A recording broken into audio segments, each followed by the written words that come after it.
these flattering portions right there, guys. Maybe that's Heads up. Always catches this gray streak, predominantly. But maybe it's because I sit here. We are recording though. Okay. So I will call this planning committee meeting to order. This is a planning committee meeting to discuss the proactive rental housing inspection program that was submitted by myself on March 10th in work session. Can we do a roll call? Absolutely. Chair Rothmel, Present. Councilmember Hotchkiss. present. Councilmember Kavanaugh is currently absent. We are also joined by Mayor Crown, thank you, and Supervisor Slider. Thank you. Okay, so I submitted the legislation, but I also submitted supporting materials when the legislation was introduced, and I'd actually like to start there if we could and spend some time on those materials before we get into the legislation itself. Chris, I'm gonna direct most of these questions to you. Obviously, you can both feel free to jump in at any point. My first question, so, is what is outlined under the current structure. So those first two bullets of the materials. And I can read that since we're streaming as well, but I am hoping to identify whether those first two bullets outlined in their current structure is an accurate representation of the rental registration requirements that were adopted in 2013. So we've got requires every owner to complete and file a registration application with the clerk and requires triennial inspection and certificate of compliance prior to occupancy. And this is not presently enforced. Is that an accurate representation? Generally, I don't know about the specifics of it. You know, we took some legislation back, I don't know what the fees were, exactly was on the registration document, the frequency, what there was, that requirement for certificate prior to occupancy.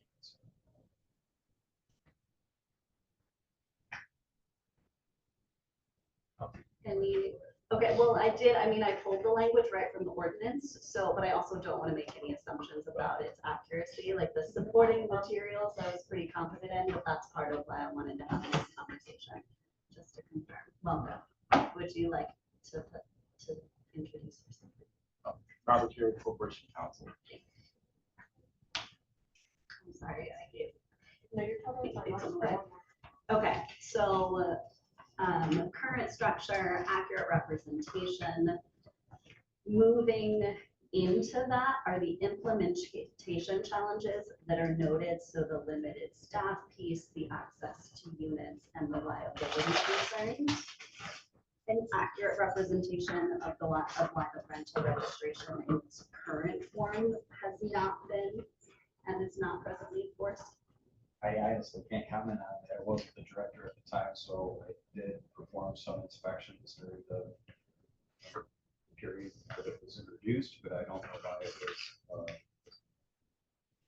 was. And just speaking from, basically, because I know at the time of the first adoption, it was, I believe, vetoed by the then mayor.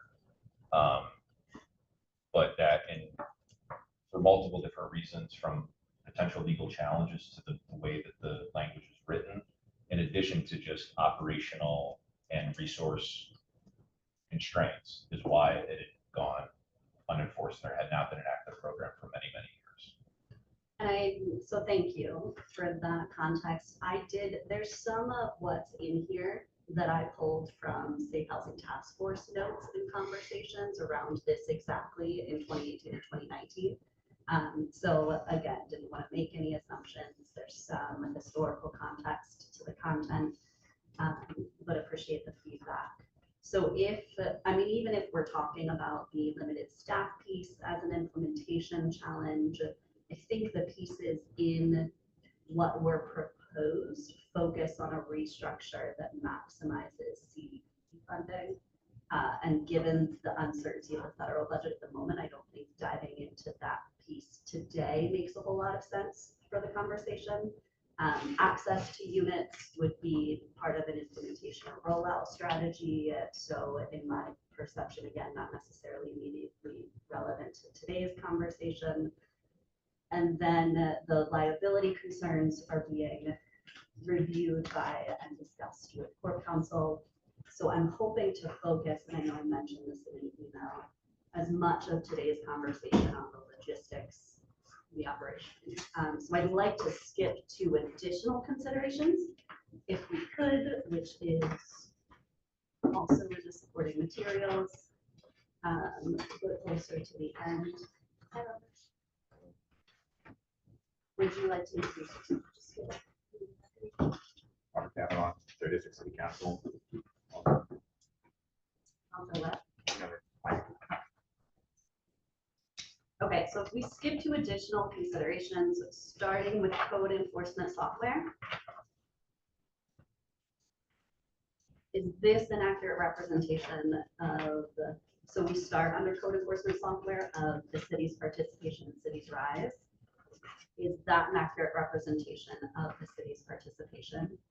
And I have the time frame I have is about 2017 to 2020, but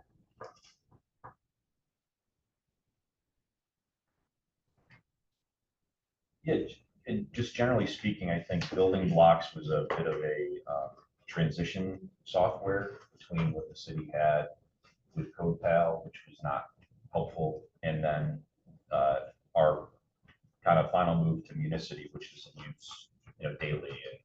And building blocks is not something that we utilize as part of like code operations. yep, and that, so the subscription came with the city's Rise participation. The status of building blocks have not really been difficult to determine, so it's just that it's no longer in use. The decision was made to not maintain the subscription. Code doesn't use building blocks, correct? We do not. Okay. Right, do you mind sharing a little bit about like when the subscription, I don't know if allowed to lapse is the right word, but like when the decision was made to transition from building blocks to Municity, or why? Well, I don't think there was a transition from building blocks to Municity. It was a transition from CodePad to Municity. Building blocks was never a part of it. Yeah, so building blocks was this very visual software that was being offered, again, through grants. We received some technical training. This was going back years, quite a few years actually. And it's basically a way to visualize or look at different housing or really property-based and parcel-based needs. Municity was just far more capable in terms of acting as the city's main code enforcement and kind of property management software, for lack of a better term. And it fit the needs of what we actually need to do. With building blocks, again, it's a way for us to kind of understand these different trends, and there were some academic research happening as part of the city's Rise initiative. But through using it briefly myself, but also through hearing feedback, it was not something that would be robust enough to have for like code management and the way that Municity is used now. I believe also Municity is part of a consortium, right, that it's used across upstate New York for a lot of different municipalities. So Municity was considered to be a better fit and a more robust platform. Yes. We share data between other municipalities, but it's just, they have the same software, so it's not like a data sharing through that. I don't even- No, I'm not aware of any data sharing agreement, sorry. Okay. Was so there was an RFP issued February 2020 for code enforcement software. Was that where Municity was landed on? Okay. So the capacity of the current Municity module, the registration piece of the proactive program that was introduced is not very different from what's currently required. And though that's not enforced, I'm assuming Municity can handle theoretically adding and updating property profiles based on registrations that come in. Is that fair? It's a parcel management system, so it does more than just permitting tasks. It's supposed to be able to house data across all different origins. Does it have the capacity for scheduling and tracking inspections?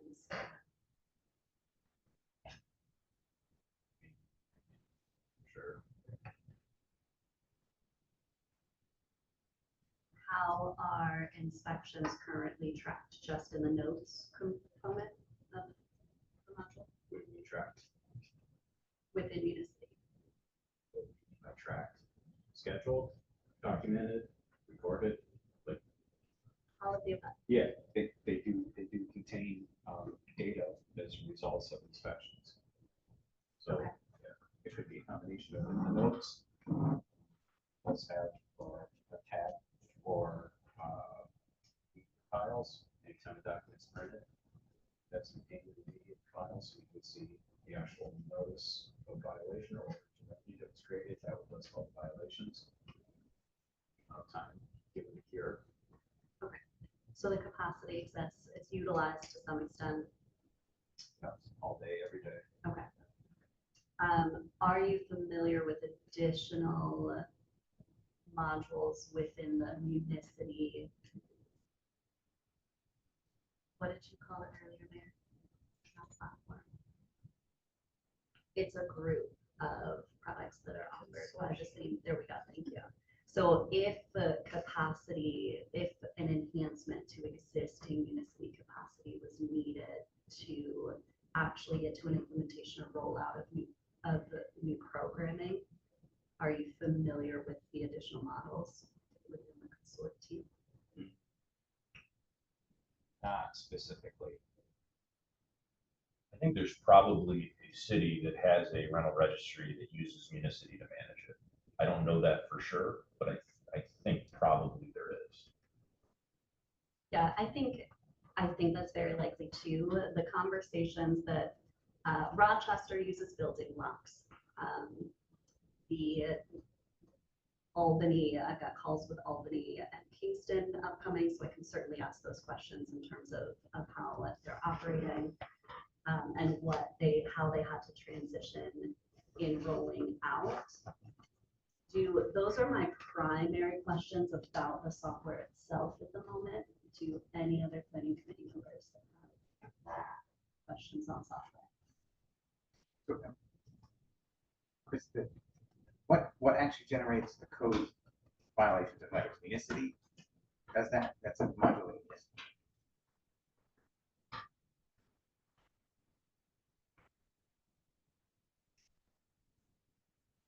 Oh, I mean, I don't think I have any questions as long as we think what we currently have would support what we're looking to do. And I say that as a layman, you know, from an IT perspective, but I don't think that the way that CodePal is potentially a limiting factor of the city's ability to get things done, I don't think that Municity has those limitations. I'm sure that if we further investigated what the requirements would be, Municity could assist on having that available within the system. If it's not just an easy click on as is. I would say that's my assumption too, and so that would be, I think, the most hopeful direction. It's a weight question. So It's a weight question, or maybe Probably. right to the software people at Munis. It's probably more of a Municity question in terms of what functionality they have. I imagine Wayne might be involved in that conversation with someone from IT, but I think it's probably reaching out to Municity and saying, here's what we think we want to do, how can we do it? Is that do you have I would assume, and again, I don't want to keep making assumptions, but Chris, do you have an established contact and relationship with someone at Munis? Not in particular. They change their technical support varies depending on who's desk it lands on. Okay, would your expectation be that I perform that outreach, or would you prefer to? I think reach out and whoever's ask the question? I think whoever's using it would want to. yeah, I don't think Municity will not be a limiting factor again on any rental registration. I think that we can work with them to develop a, whether it's an additional module, whether it's just another type of inspection or whatever it may be, or record keeping as part of it. I think Municity has the flexibility in being able to do something like that. So we don't need to keep out there. Yeah. Thank you for that. So my next kind of set of questions, there were 4 reforms to code code enforcement. We had the city rise participation. We had all of the technical assistance support. There were 4 reforms to code enforcement announced in 2022. 2 were related to the high grass and weed situation, but the other 2 were to hire a code prosecutor and then add an 8th inspector position. I've observed Ms. Rosso in code course. She's phenomenal. Was just honored. Was that this week? Last week, Bar The Bar Association. Association? Or there was this week. This week, Okay. Tuesday was the head award ceremony, or the community service award. I mean, so that I want to say clearly is working well. And then so as far as code inspectors, to dig into that a little bit, so you announced the 8th inspector in 2022. 2023, there were the 2 vacant positions were eliminated. This year so far, code has had 1 officer retire and 1 resign, which brought, and stop me if any of that is incorrect, but my understanding is it brought the department down to 3, but you recently hired 3 more. Is that accurate? Yeah, close. One retired, 2 resigned. And that brought it down to 3? Yes. Have the 3 that you hired started? Yes. They already have their certifications and such, or they're working on them, or They are required to obtain them within 18 months. so you have 3 new bodies, but I'm sure there's a lot of on-the-job training going on. On job in the classroom. Would classroom be considered fields? No. So they don't, okay, so they don't go out to the fields It's a until they basic have. training program offered by the department of state. Okay. And that's all done in-house? Yes, for the time being, they're doing that. Anticipate that's going to probably shift back to attending an actual classroom.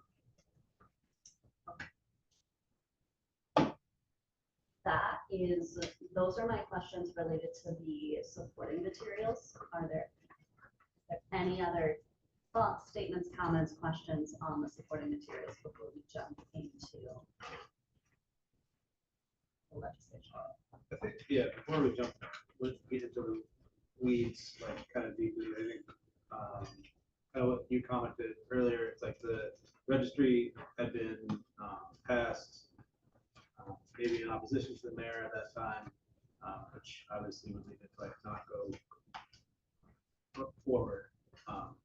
But as from like what you understand of this, like right now, is there like support? Because part of my hesitation with like pursuing this at this time is like I don't know if there is support from the executive and then like all of the staff to even like consider this. And that would be like we could pass it into law, but it would just be a piece of paper. So yeah, I'm trying to gauge feelings your end, Chris's end. Maybe if we have any reservations at this time. Let me take things up. You can Let me start. take things up. So this is a concept differs from like my conceptual opposition, let's say, to good cause eviction, right? I am not opposed to pre-occupancy inspections. We have them for Section 8, which is a very, very successful program. There are other upstate cities that have rental registries that have things like pre-occupancy inspections. The nuanced legal, constitutional, and other issues are at times difficult, and different cities have had to deal with those, and it's like threading anything. But it's not impossible. It's not, and I told Councilwoman Rathmel this, I told someone else this, that sometimes when even my preconceived notions, I either get challenged or I challenge them myself. I find there's different routes and different ways to do it. So as a concept, I'm not in opposition. I think that, you know, what is legally allowed is a legal question and is going to be based on case law and other cities that have done programs like this in terms of how do you get into a property that's occupied, whether it's with the consent or non-consent of the people that are living there. I think is at the core of it. So that's a legal question that is above my understanding of the legal system. I think from an operational standpoint, though, I can speak to that day and night. In addition to what code is doing right now, and on the complaint-based side of things, building inspections, constituent inspections, et cetera, the code suite, whatever they're doing, I think that a rental registry is a significant administrative burden, right? That requires a lot of resources to be allocated for it. Doesn't mean that we shouldn't do it. I think that as it relates to a rental registry, how we get people to register, because I think one of the other issues that's cropped up in some of these upstate cities that have done this is somewhat anemic participation from the rental market. And that doesn't mean that you shouldn't do it. Just because you have in Syracuse, you know, something like 30% participation, well, that's 30% better than they had before they had the law. So that's not a reason not to do something, but I think it's an understanding of what we can expect to gain out of this. As it relates to rental registry, one of the things we learned when we changed the rules on student housing is that how that ended up getting enforced, how we prevented people from operating illegal student style housing in say like R1 districts, for example, is that it was enforced through these other administrative means. They couldn't get zoning compliance letters for their bank. They couldn't get permits because, hey, I need to get a permit for this. Well, this isn't allowed in this area. And I think, and it's mentioned in here somewhere, from a registration standpoint, if you go to evict a tenant, and the first question is, are you on the city's rental registry? If the answer is no, and you can't evict that tenant because you're not on the registry, that's an enforcement mechanism that doesn't cost the city any money. And that was the intention of including it. Yeah. So things like that in the short term, in the first, you know, year, whatever this is, those are where we're going to get a huge amount of return on very little investment, which is why those things kind of matter a lot. So in my mind, when we think about like rental registration, first and foremost is we're getting the data, we're piercing the LLC shadows, right? And through other enforcement means, we're going to get people to sign up for the program to at very least register their properties as rentals. Not discussing that in inspections and what the administrative and costs of the city will be as part of that, but just in terms of having that registry. And I think that because of those things that I just mentioned, we can get people for maybe one position, right, of someone facilitating this and the paperwork and everything else, to get a pretty decent return on that investment. As it relates to inspections of these properties, obviously there's the legal challenges associated with it, but there's also substantial, you know, cost to the city that I think that becomes a conversation about what is realistic that we will expect to get in revenue from this, what is reasonable to ask people who are participating in the program to pay, and what do inspections look like in terms of timelines that we give people to be in compliance. And those are the key issues as part of this, I think, if that answers your question. Yeah, I think it's good to hear what your perspective is on it at this point before it's like putting time and energy into going through the nitty-gritty details. Well, one of the things that, you know, in looking at other municipalities, you know, I mentioned this thing in Syracuse, Bethlehem, Pennsylvania, what we've heard is that there is a huge backlog of getting the inspections done, that there's a lot of people that have registered, but there's a wait on the resources to actually do these inspections. We're dealing with, you know, landlord-tenant kind of issues.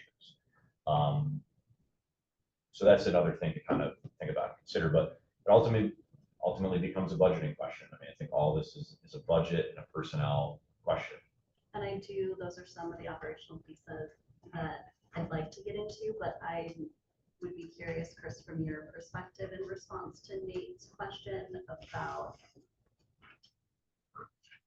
I guess, where you're at in terms of the potential rollout implementation, like the potential of the program itself. Well, I think there's a question right now. I mean, I think, is code enforcement actually the best location for something like this? Is a separate bureau that deals, it's more of a licensing and inspection rather than a code type of thing. I mean, obviously there's conversations about how that works, but that in my mind is, where is the best place to put something like this? But yeah. I mean, it makes a lot of sense. It's going to be difficult to separate the tasks that we do now from these tasks here, and just keeping the office streamlined in the way that it functions right now. I think it's important to be able to manage the resources that we have. A separate bureau, a couple administrative assistants to handle all the administrative tasks, which are usually the most difficult part of something like this. And even for the code inspectors, even if they have a staffed department of 4 or 5 inspectors who have completed the New York State code official program and understand how to document the document. It's really cumbersome.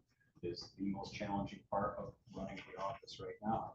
So putting in another layer of complexity on top of what we're finally getting streamlined would really throw a curve into things. I think you'd be better off making it a separate bureau with its own office, because we limited even on that office space. We don't have room for 4 or 5 more desks, 2 more administrative assistants. And mixing the 2 tasks together would just make it more challenging to perform well at both tasks simultaneously. Okay, so you're saying admit it, and the first thing I want to say is this was submitted in draft form with very much the intention to have conversations that can revise it and make adjustments according to what makes sense.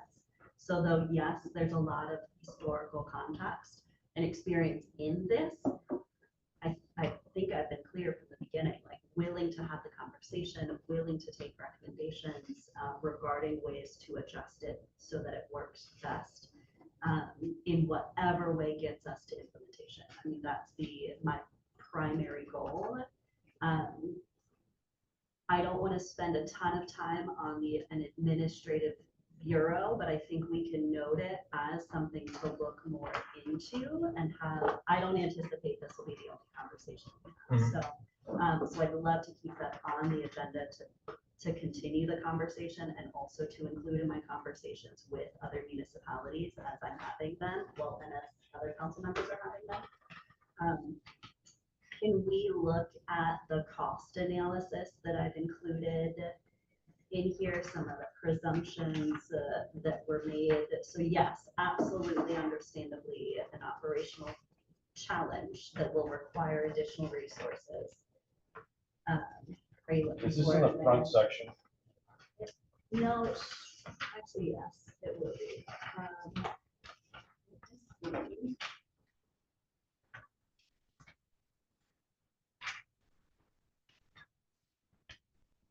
I've got, It's right above additional considerations. okay.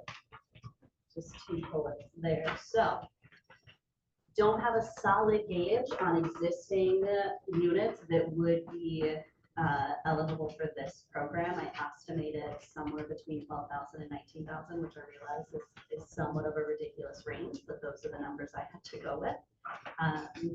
We did reach out to Doug and GIS, try to get some more specific data, but 12,000 to 1,900. So if we've, and I identified a fee of $100 a unit for that annual registration, which really just works out to $8 a month per unit for that annual registration. So we also estimated about, again, we're presuming, but about 1,750 work hours a year. That's where we got the 4 code enforcement officers needed to accomplish the inspection within just that, like, post 3 years of implementation. I'm gonna stop talking to you. What's that break down to, like hours per inspection? I just don't have a good gauge on that. I think, yeah, I think we landed around an hour. Does that sound like a? What do you mean by inspection? Hour for inspection or a, like an internal unit inspection. Oh, per unit, not per building. Correct. Is that, That's reasonable. because, I don't want to get off track, but when I think about, how do we gauge what kind of staffing is required, I think about it's totally different, like our zoning enforcement officer, right? What they need to do for like one case is so much more from an hours perspective, like work hours perspective, because of the other kind of research that needs to be done. I'm not saying that would be required as part of this, but it's sometimes difficult to think about, if it's an hour per unit, maybe that includes, it's a 25-minute walk around, then there's 15 minutes of paperwork, travel to and from. All of that is fair. I think we, And then the re-inspection.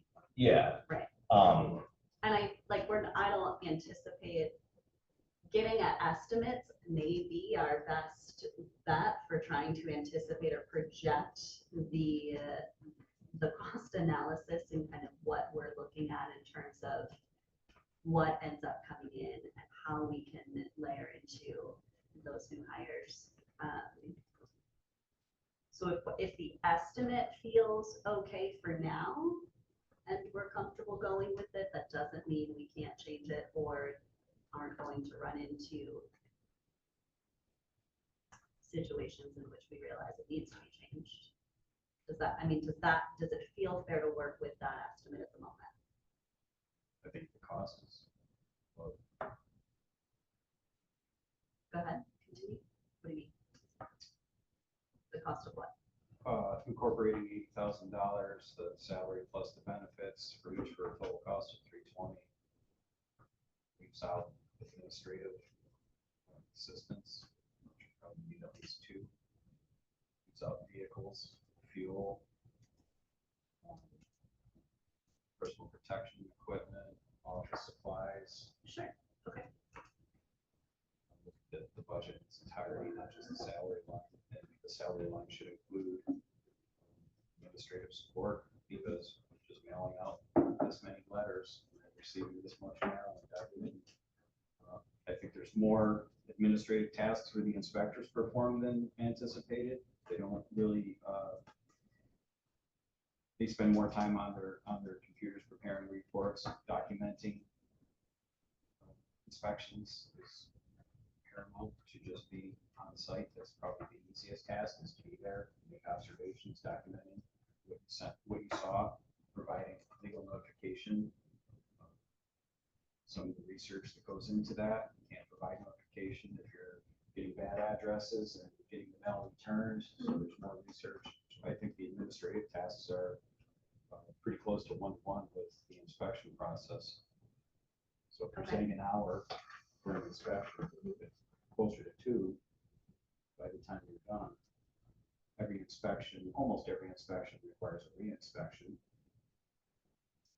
So perfectly ends there, but half the time it doesn't end there. So there's third inspection, court appearances, condemnation appearances. There's a lot that gets included in a comprehensive approach to a problem. Okay, I appreciate that perspective and can take into account. So yes to adding the overhead pieces, yes to including, if we're trying to anticipate an overall cost beyond just salary.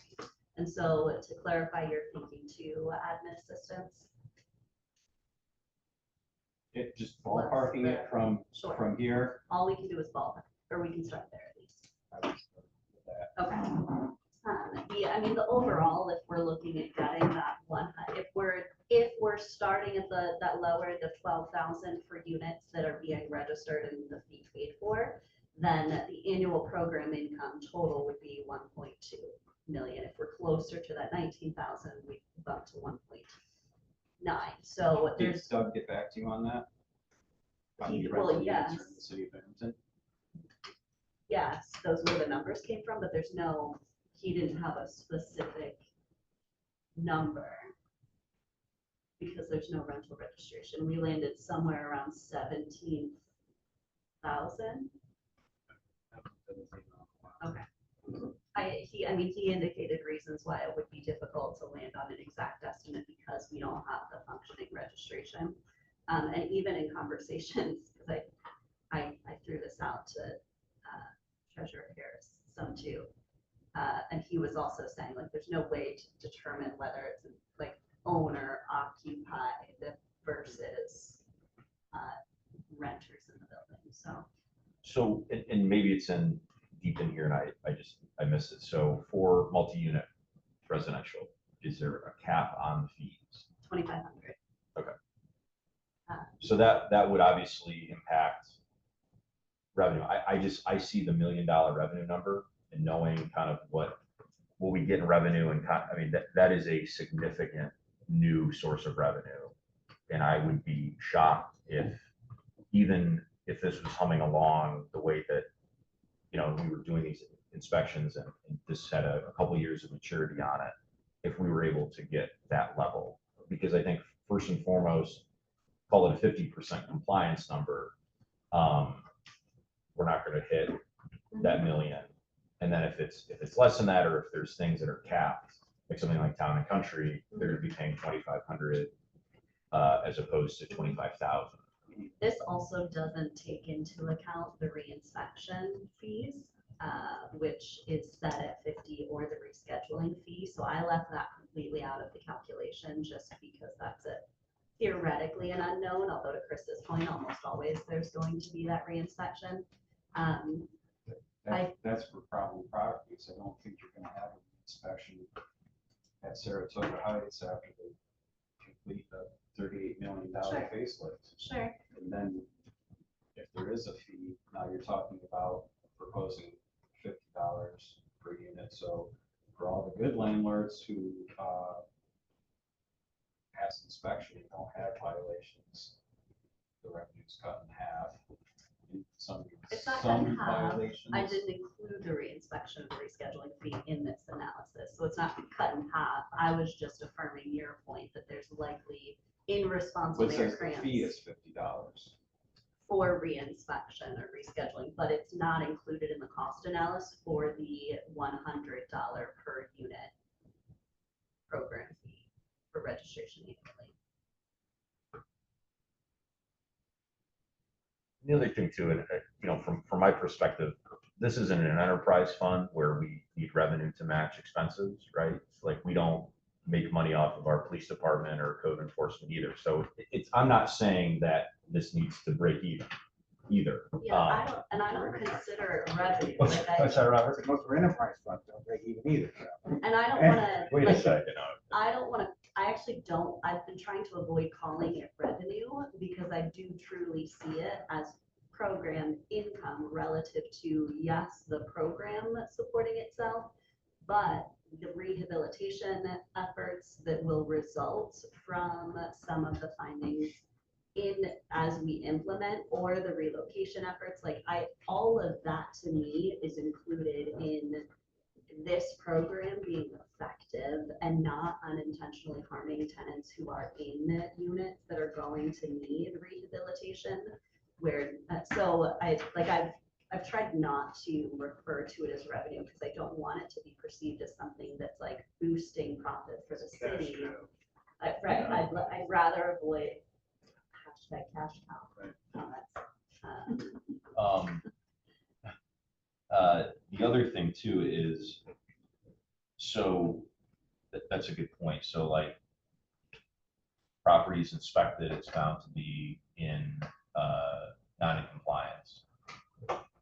One of the things that can happen is that as it relates to, and maybe Chris can speak more to this, as it relates to like responsible party for the violations could be the tenant. And that's a possibility. Second thing is that if the conditions are known through this inspection, the enforcement of that obviously doesn't happen within code, it happens on the 5th floor.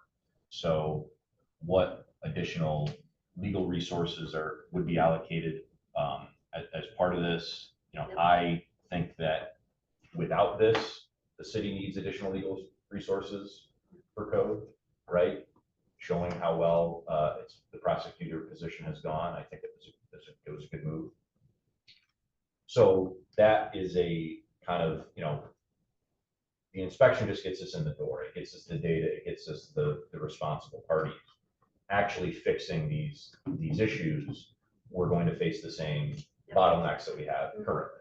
And again, it doesn't mean that we don't do it, but I would say too, well, as I'm starting this comment and saying more words, I'm realizing that we also have board counsel here. Is there anything that you would want to say in response to that? I certainly have thoughts, but.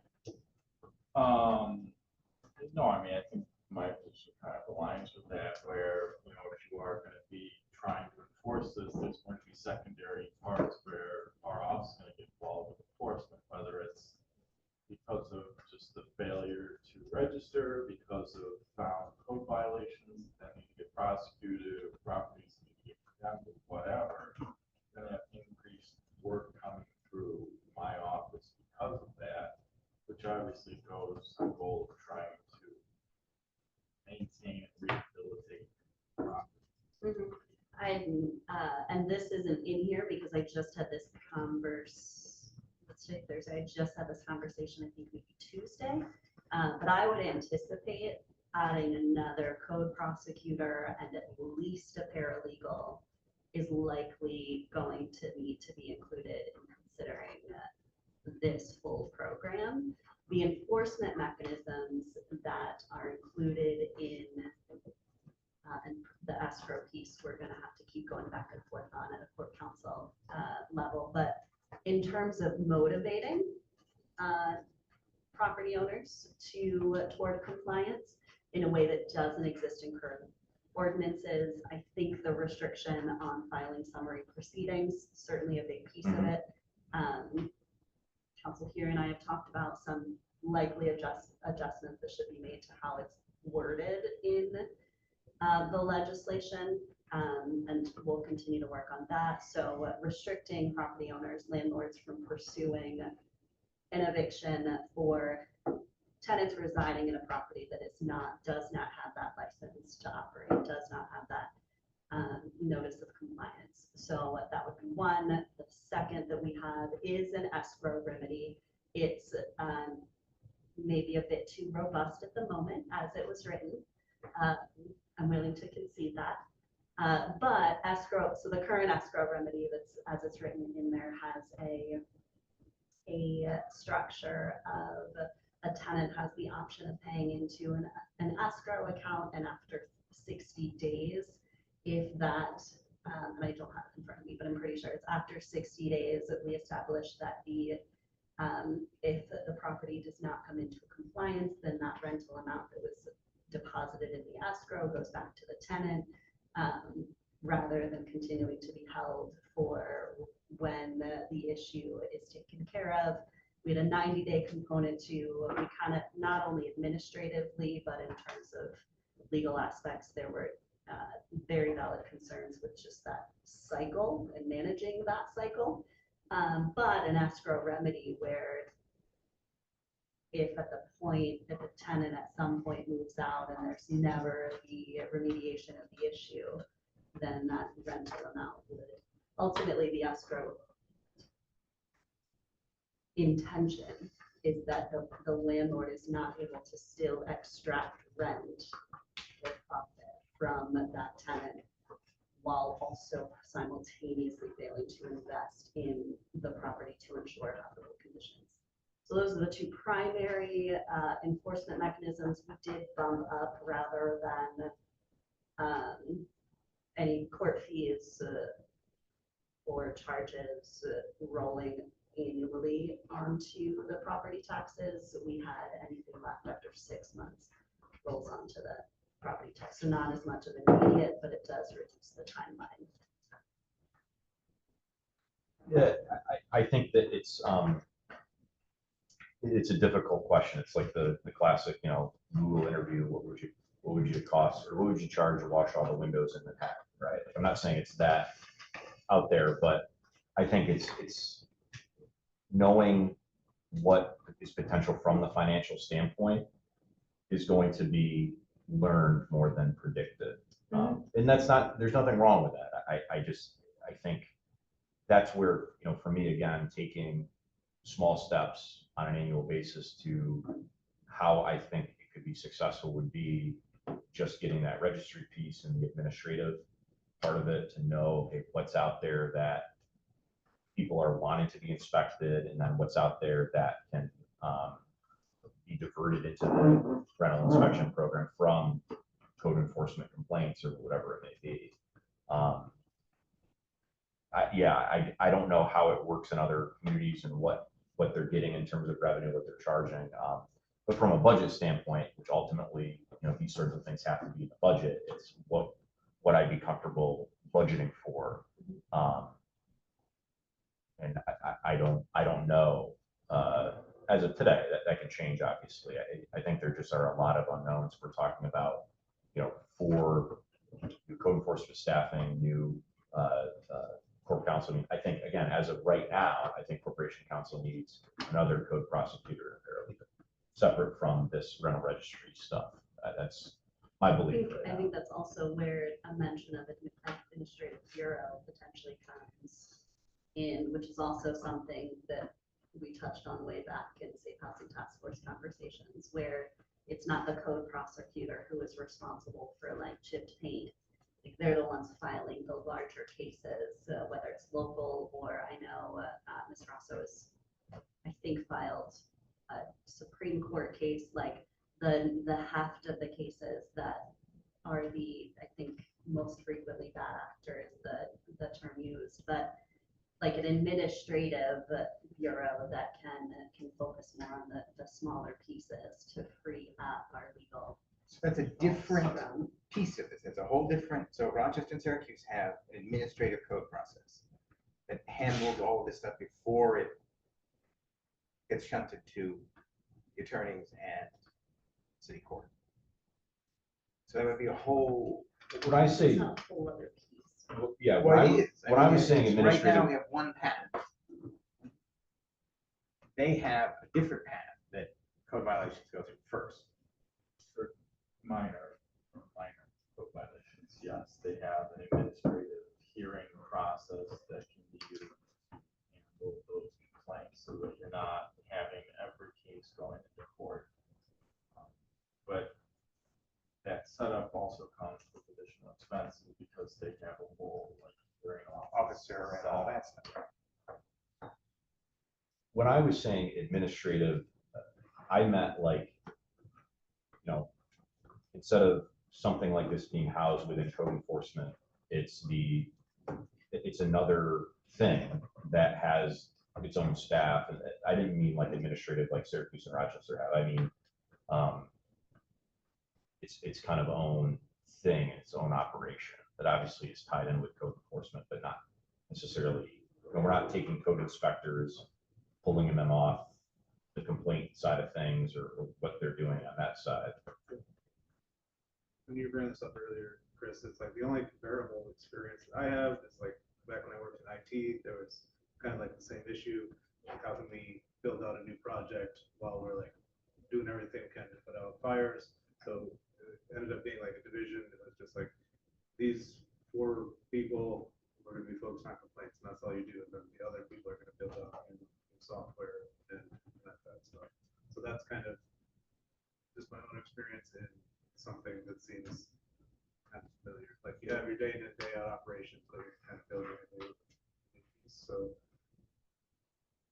you have staff committed to manage one thing and then staff that are doing your day-to-day, but I also think for what it's worth. I know that's helpful, in terms of conceptualizing. I think one piece we've not touched on is the rollout of the inspections. So I would envision that the registration and the fee associated with registration, if, let's say theoretically, we're able to work through revisions, adjustments, land on something by end of summer, it's adopted by September, so that property owners have the fourth quarter to anticipate that registration and that fee, starting in January. The rollout of inspections and how we decide which properties get inspected first, that's the question that I've gotten from every landlord who has called me to ask about any aspect of this. And by and large, their statements are inspect the worst ones first, which is understandable, but that part remains a question mark to me in terms of it's going to have to be phased out, because you're right, we're not going to have everybody hired in January. So how do we phase it out? And I think there are two pieces. One, I'd really like to hear feedback during town halls on just community perspective, because I think that's important. But I think there's legal implications to, you know, if we decide that it's just this section, or that it's just a certain number of code violations plus that are targeted. So we don't, that's not in here. It's absolutely something I recognize, but it's a question mark. Yeah, and I don't necessarily want to get into all the options and permutations of how we could roll it out.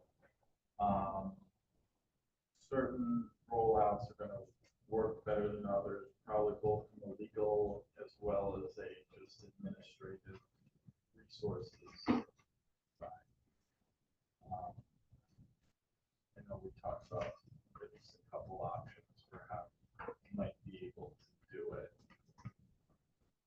And yeah, I get, like with the entire thing, and there's a way to really craft a lot of what wants to be done into a way that's legal and works. And that's I think the ramp up is in, I don't want to say like it should be measured in years, but how, like, this is just me, how I'm thinking about this whole thing is that obviously, you know, in the 2026 budget, there'd have to be, call it two administrative people, let's just say one for right now to keep the cost low, dealing with the accepting of applications, the managing of an online system, whatever that may be, to get just people registered. I am renting a property in the city of Binghamton. I know that I have to be registered. I'm sending in my information to get local property manager identified, whatever that is. The key data details that we have to have, not discussing even an inspection, but just the registry. That process to just get the registry up and running is a year process, right? Not even starting with inspections, but just ramping up that you have an office that is rolling, that we have, okay, the people who are voluntary deciding to do it and who, even after they're being contacted, that we don't have to take it to court, that is a year process. That in year two, right, that, okay, so all of those people who have rented and who have registered and everything else, there's still going to be a segment of people who haven't registered, and we can still deal with those. We go through an inspection of that, and that also allows time to ramp up the necessary staff and get them trained and hired into the program. These don't have to be rigid timelines, but you know, is it first come, first serve as it comes in? I think that data that we initially get from the people choosing to register or being mandated to register will help inform a lot of the decisions about what sort of staffing is needed, how the process works, and how can we efficiently and effectively do the, occupied resident inspections. I don't disagree with though they may not be simultaneous timeframes or rigid in the 1 to 2 year, I think absolutely we should be considering full implementation in years, not just months. And I think what I want to make sure is clear as we could, like, yes to registration, but registration is not going to be enough. So that was the goal of introducing the registration plus the inspection and licensing program, because both need to be included for us to get to where we need or want to be with this program and to mimic the other, I mean, it's again functioning effectively. So the inspection schedule, not necessarily something we have to figure out immediately, but can't be removed from the conversation. Which is not, that's not, I don't think that's what you're saying. No. I just want to make sure we're clear on, like, for this to accomplish what it's intended to accomplish. The inspection within ideally that 3 years is still a goal. Yeah, and I think that should be applicable. And I think, and this may be a basic question or, I don't know, statement, but I think our combined shared goals are taking the rental units that are currently occupied by people that are dangerous, unsafe, non-code compliant, that are currently right now not in the city's prosecution docket or otherwise because of various reasons, but that people are still living in them. It's getting those units into the city system, inspected, brought up to compliance, and then re-inspected on a regular basis to ensure that they do not fall back. That's our shared goal, right? Yeah, and I think Among men, but yeah. Right. I think I mean, another reality that we will need to discuss is at the point of rehabilitation, at the point at which a property is identified by code as needing to be condemned, like, how are we, like, I get that there's a lot to this, which is why I very much don't anticipate this being the beginning. We are at an hour. I don't know how folks, we have 2 folks from the public that joined that I did say if we got through the agenda, they'd have the opportunity to share a couple of thoughts. Do we have a few minutes for additional thoughts, or Yeah, I've got some more time. I've got it 3 o'clock. I can't speak for Chris, but.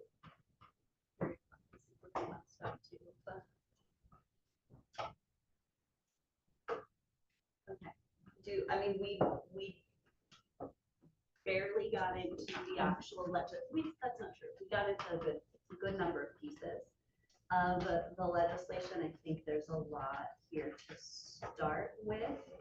The logistics of sections 10 to 14, and I'm directing this at y'all, would be where I think we need to start, like, on top of, yes, continuing the conversation, but the logistics within 10 to 14 are very specifically the inspection questions, so that to me is likely where it would make sense to start in another conversation, as well as building on some of the pieces that came up here. Just for your, I think 9 and then 15 to 16 are sections that I'll follow up with you on. I will bring feedback I've got, like I said, a couple of calls scheduled, Albany, Rochester, Kingston. But I'll stop saying words. It's hard for me to do.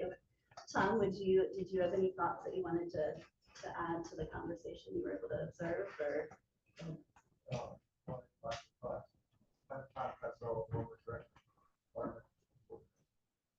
If you want your thoughts to be more clearly recorded on the mic, you might want to come a little closer. Roll up to our table. Okay. You'll be surprised what that picks up. Okay. So, so I took a lot of notes and I'll share them with Rebecca and then she can share them with the rest of you. About some of the questions that were raised about past events.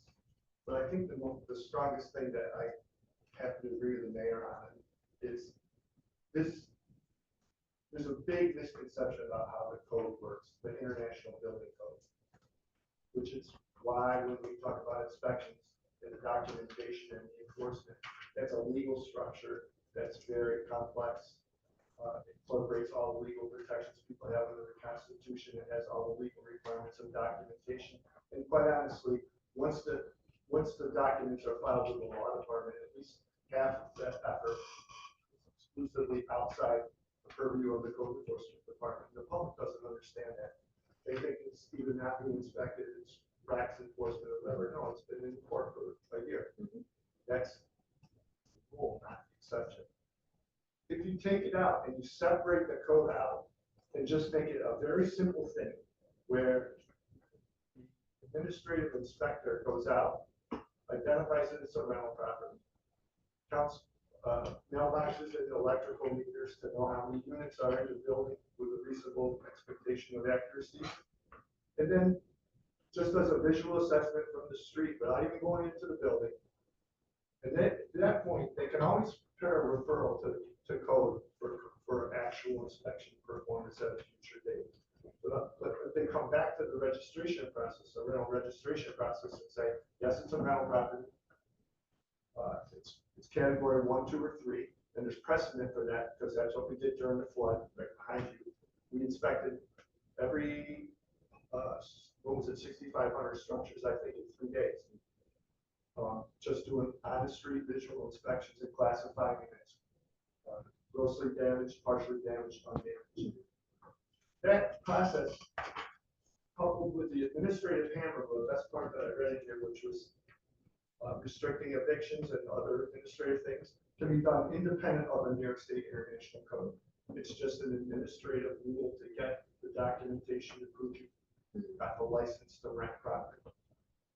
And then that also frees up the budgetary requirements of hiring additional inspectors, which it does take a year for that. So you're either going to pull an experienced person offline because they can't actually prosecute, they can't execute until they're a certified code inspector.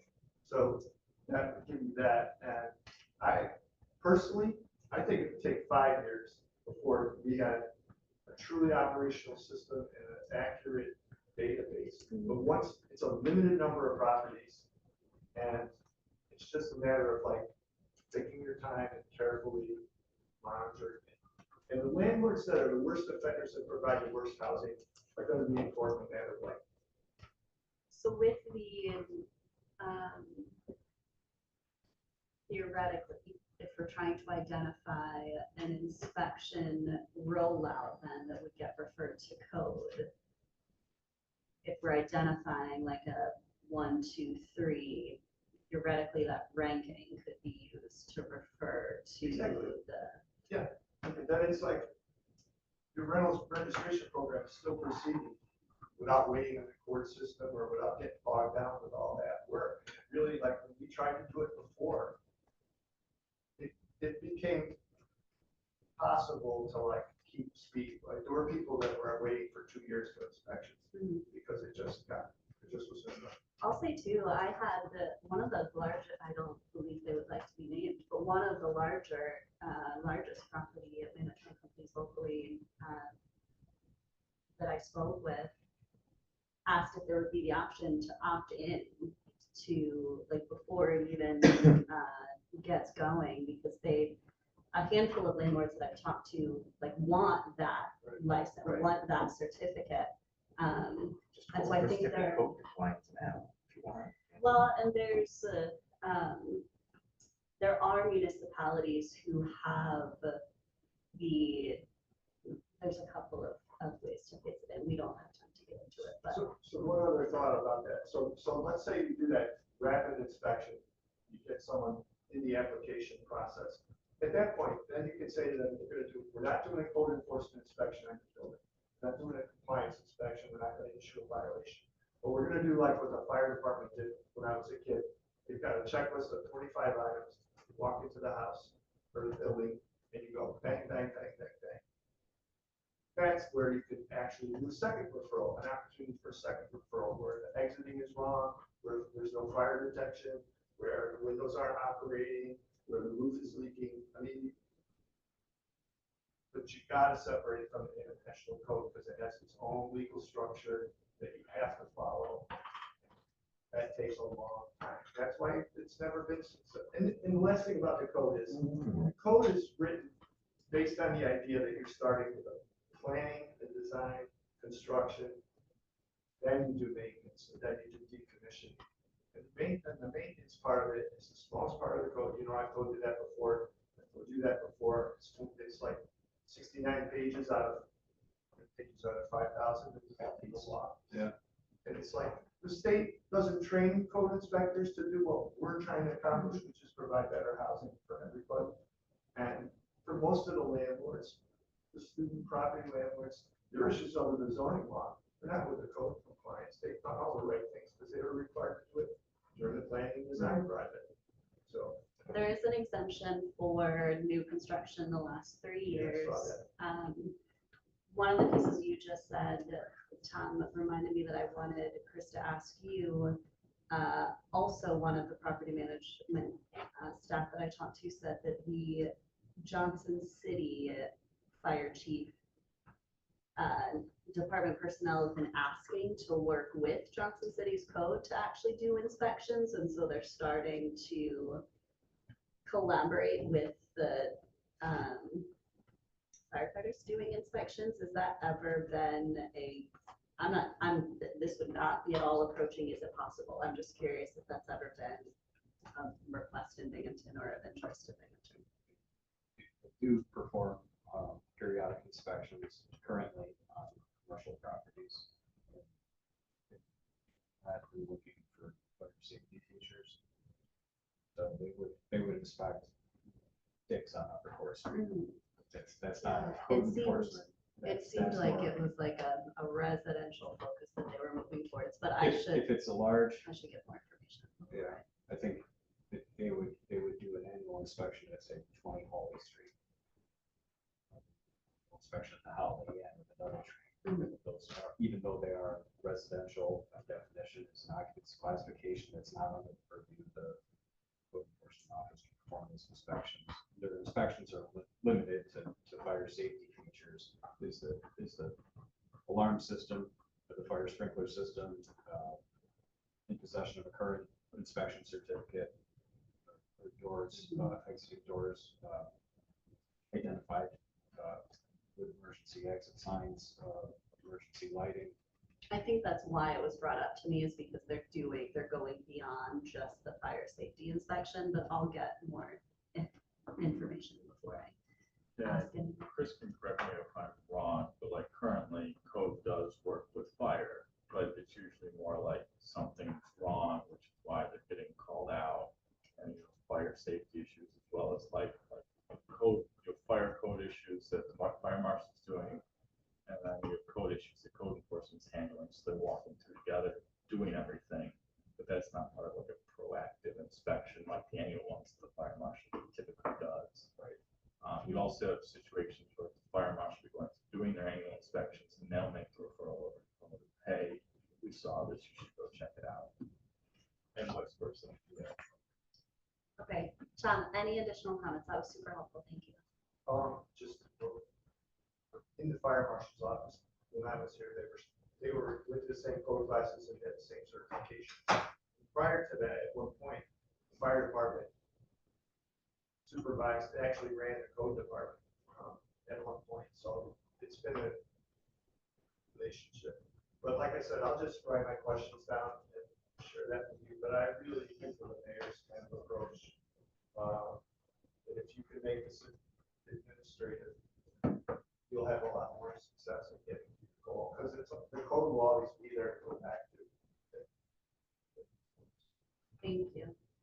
Okay, Nate, right? Yeah. Do you mind telling everyone who you are? Hi, yeah, my name is Nate. I just have one paragraph. I'll be quick. My name is Nate. I own about 1% of all the rental units in the city of Binghamton. I'm concerned that ever since a couple of bad landlords got run out of town, the city council is trying to group good landlords with bad landlords and say that all landlords are equal. Take excellent care of all my 100-plus-year-old properties. I'm an excellent landlord. These are all 100-plus-year-old properties. As you mentioned, housing code is thousands of pages. Pass a law that says if there is one single violation, however petty it may be, or even worse, damage caused by a tenant, that it is now illegal for the landlord to collect the rent, I think it's very threatening. I personally am actively trying to sell dozens of my properties as a result of this anti-landlord ideology. And honestly, all of them are being sold to out-of-town landlords, likely because the good local guys like myself are getting worried about these laws that are both expensive and technically impossible to comply with. Thanks for coming. Any other thoughts? Last thing I'll say, kind of piggybacking on Tom, and I go back to the student housing legislation that we did early in my tenure as mayor. I thought that we were going to be in court, zoning enforcement would be sending letters to landlords that are in violation of the student housing rules, that would be how the market corrected and the market was following the law. I can think of a handful of times where we've had to do that. The enforcement happened outside of City Hall with the administrative part of it, where zoning compliance letters, you're transferring the property, you need something from the bank. That's where we're able to, I think, enforce this stuff. And that's where we're going to get people to register in the first place.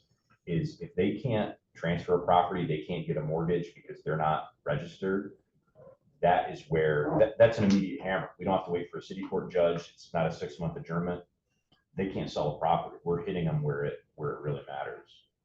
So a system that leverages that will be most effective. Thank you. Any other thoughts, comments, questions?